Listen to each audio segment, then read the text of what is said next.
우리나라에서 가장 대표적인 명절인 설날에는 많은 사람들이 가족들과 시간을 보내는 편입니다. 하지만 가족들과 함께 사는 경우는 드물기 때문에 설날에는 고속도로의 차량은 물론 지하철이나 버스, KTX와도 같은 고속열차나 심지어 비행기를 타기 위해 사람들은 공항에까지 붐비는데요. 한국인들이 평상시에 사용하는 이러한 대중교통 문화는 의외로 한국보다 더 먼저 선진국 반열에 오른 국가의 사람들에게 문화적인 충격으로 다가오는 부분이 있다고 합니다. 바로 한국의 KTX 고속열차에 관한 이야기인데요.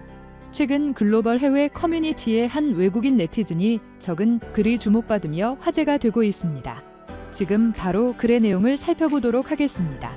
세계에서 가장 유명한 프랑스의 TGV 기차의 경우 가격은 비싼 편이지만 매우 쾌적한 시설과 빠른 속도로 프랑스 전국을 이어주고 있다. 매년 수십 번이 파업으로 악명 높은 에어 프랑스와도 같은 비행기는 프랑스인인 나조차도 자랑할 만한 프랑스의 문화는 아니지만 철도 강국이자 세계 최고의 G7 선진국가 중 하나인 프랑스의 기차는 단연코 유럽에서도 으뜸이라고 자부한다. 하지만 이런 내 자부심은 한국에 방문하면서 산산조각 나게 되었는데 다름이 아니라 한국인들이 자주 활용하는 KTX 고속열차를 타보았기 때문이다. 한국인들 중에는 매일 같이 서울로 출근하기 위해 KTX를 정기적을 끊고 다니는 사람들도 있고 무엇보다 고속열차가 매일 다니며 프랑스처럼 파업이 자주 있는 것도 아니라 딜레이조차 되는 경우가 드물다 보니 가격만 맞으면 가장 편리한 대중교통이라고 볼 수 있을 텐데 외국인인 나에게도 무려 50%나 할인된 가격으로 한국에서는 KTX 고속열차를 탈 수 있도록 안내해 주었고 코레일 패스라는 비즈니스석이나 지정된 자리는 아니지만 KTX에 탑승해 어디든지 앉아 갈 수 있도록 안내를 해주었다. 내가 한국에서 KTX를 이용한 이유는 머물고 있던 서울에서 제2도시라 불리는 부산까지의 거리가 생각보다 멀어서였는데 일반석이 59,800원으로 약 40유로 정도 했고 이 가격의 절반 된 가격으로 프랑스는 자국민에게도 안 해주는 외국인 할인을 한국에서는 해준 모습을 보여주었다. 무엇보다 한국인들이 매일 같이 이용하는 KTX는 줄이 길어야 정상인데 프랑스처럼 들어오는 기차를 사람들이 줄지어 기다리는 것이 아니라 오히려 서울이 종착역이어서 기차가 먼저 도착해 있었기에 말 그대로 일찍 도착하는 사람들은 기차를 타고 기다리면 될 정도로 고속열차 인프라가 잘 되어 있었다.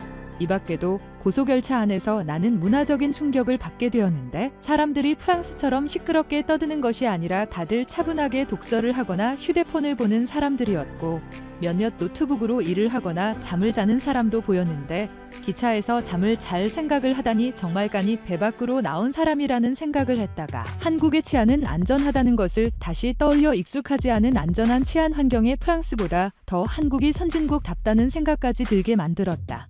게다가 2분 늦게 출발한 것에 대한 방송으로 한국어를 시작으로 영어와 중국어, 일본어까지 방송을 하였는데 나는 평균 20분 이상 딜레이되는 프랑스 기차역의 모습이 다른 이탈리아나 프랑스와도 같은 대중교통 문화가 엉망인 나라보다 더 발전되어 있고 선진국이라고 생각했다가 2분 늦고 죄송하다고 말하는 한국의 모습에 평상시에 얼마나 철저하게 시간 약속을 잘 지키는지에 대해서도 놀랄 수밖에 없었다. 혹시 나처럼 한국에서 대우받으며 기차를 타본 사람들이 있다면 댓글로 알려줄 수 있어? 한국인들이 매일 같이 이용하는 다양한 대중교통 문화는 외국인들 시선에서 바라보았을 때 매우 흥미로운 분야로 자리 잡게 된 것 같습니다. 지금 바로 이런 내용에 달린 외국인 네티즌들의 반응을 살펴보도록 하겠습니다. 줄을 서지 않고 오히려 기차가 사람들을 기다려주는 시스템을 지닌 나라라니.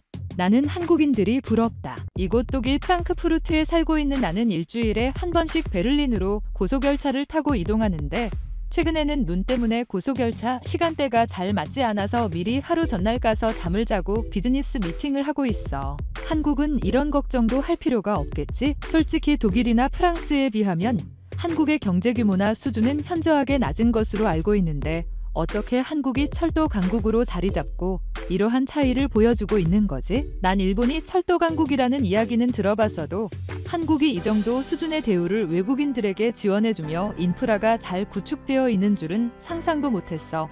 무슨 소리야? 이곳 터키에서 사용하는 고속열차는 대부분 한국 제품의 것을 수입해서 사용하고 있어. 유럽에 수출되는 고속열차 중에는 일본 제품도 있다고 들었는데 중동 지역에서는 한국산이 가장 큰 인기를 얻고 있지. 오늘 아침에 런던에서 출근을 하기 위해 지하철에 탔는데 우리 집 지하철역은 종착역임에도 불구하고 사람들이 엄청나게 많았고 시내로 이동하자 결국엔 더 이상 사람들을 탈 수 없는 상황까지 도달했어. 그러자 어떤 영국인이 나 출근해야 하니 조금씩만 비켜줘라라고 소리를 지르며 사람들을 밀어넣었고 그 안에 있던 또 다른 영국인은 그렇게 급하면 어제 출근하지 그랬어 라고 맞대꾸하며 세계 최고의 신사의 나라다운 모습을 보여주더라. 한국은 우리만큼 신사적이지 못하지? 정말 궁금해서 물어보는 건데 너희가 말하는 신사적인 나라라는 말은 젠틀한 국가라는 말을 그대로 해석하면 되는 거야. 영국이 과거부터 이상한 행동을 할 때면 저렇게 비꼬아서 신사적인 나라라고 이야기를 하는 거야. 즉 지하철에서 난리피는 사람들의 모습은 너무나도 형편없는 선진국답지 못한 사람들의 행동이고 반대로 한국은 인프라 구축이 잘 되어 있으니 이런 걱정 없이 살 것 같다고 생각하게 된 거지. 이곳 이탈리아는 한국인들처럼 외국인들에게 반값이나 저렴하게 기차 티켓을 판매하지는 않고 있어. 하지만 마일리지 적립을 해주고 있고 왕복으로 끊으면 조금 더 가격이 저렴해서 나도 밀라노로 출장 갈 때 로마에서 돌아오는 티켓까지 함께 예약하는 편이야. 나름 이 정도 서비스가 선진국 이탈리아이기에 제공된다고 생각했는데 한국은 정말 시원시원하게 가격을 깎아주네. 안 깎아줘서 40유로 정도의 서울에서 부산까지 이동시켜준다는 것은 생각보다 물가가 그리 비싸지 않다는 말이야. 파리에서 칸으로 이동하면 기차만 3번 바꾸어 가야 하는데 시간도 오래 걸리지만 비용이 100유로가 넘는다. 안 그래도 글쓴이가 프랑스에서는 전국 어디든 기차 여행을 할 수 있다고 이야기해서 나는 의아한 얼굴로 글을 읽고 있었어.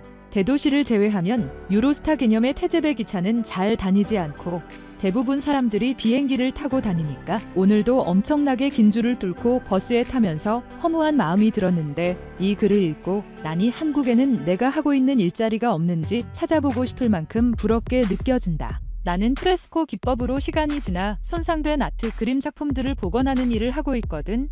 한국은 역사도 짧고 예술적인 문화보다는 음악이나 춤 같은 현대적인 문화에 발달되어 있는 것으로 알고 있어. 그러니 고전 그림이나 작품은 없거나 있어도 디지털 문화로 소화시킨 작품들밖에는 없을 거야. 내가 추천하는 것은 한국에서 영어나 제2외국어를 알려주는 선생님을 하는 거지. 한국의 역사가 짧다는 말은 동양 역사를 공부한 내게 너무나도 웃긴 말이다. 어떤 자료를 읽어본 건지는 잘 모르겠지만 세계적으로 역사가 깊은 나라가 중국과 이집트, 인도와 한국이야. 반만년 역사라고도 부르고 이러한 역사의 깊이가 깊다 보니 지금 한국인들이 다채로운 문화를 전 세계로 뻗어나가게 할 수 있었던 것이다. 내 동남아시아 친구는 나만 만나면 항상 한국이나 일본으로 일을 하러 가자고 말해주고 있어. 나는 카페 바리스타고 친구는 내가 탄 커피를 서빙하는 역할을 하고 있는데 임금이 이곳 스페인보다 한국이나 일본에서 일했을 때 더 많이 받았다고 하더라. 대중교통 문화가 저렇게 잘 되어 있으면 나는 더 이상 자전거를 타지 않고 출근하고 싶을 만큼 부러운 한국인들의 일상이다. 오늘도 끝까지 시청해주셔서 감사드립니다.